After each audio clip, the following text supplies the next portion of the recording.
নতুন আরেকটি ভিডিও নিয়ে হাজির হয়ে গেলাম। তবে মূল ভিডিওতে যাওয়ার আগে অবশ্যই লাইক সাবস্ক্রাইব করে চ্যানেলের সাথে থাকবেন, এটা অনুরোধ।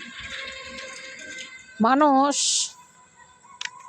হেরে যায় একটা জিনিসের কাছে চরমভাবে। আসলে অনেক মানুষ জানে না যে কোন জিনিসের মাঝে মানুষ হেরে যায়। অনেক মানুষ কিন্তু জানে না। এরা যদি জানতো আসলে, তাহলে সেই জিনিসকে মূল্যায়ন করতো চরমভাবে। এরা আসলে মানুষ মূলত জানে না, না জানার কারণে এই সমস্যাটা বেশি। তো আছে আলহামদুলিল্লাহ। কিরে কই যাইতেছো ভাবি? হ্যাঁ আমি কই কেন আইতাছে এরকম করে?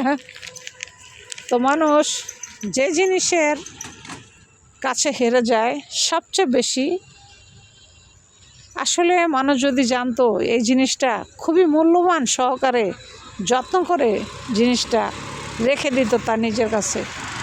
মানুষ জানে না, তাই এই জন্য যত্ন করতেও জানে না। মানুষ হেরে যায় সময়ের কাছে। আপনি যদি সময়ের মূল্যায়ন করতে না জানেন, জীবনে আপনি কিছুই করতে পারবেন না।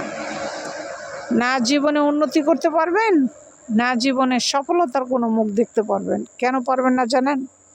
কারণ আপনি সময়ের মূল্যায়ন সময় থাকতে করতে জানতেন না। এজন্য আপনি জীবনে কিছুই করতে পারেন নাই।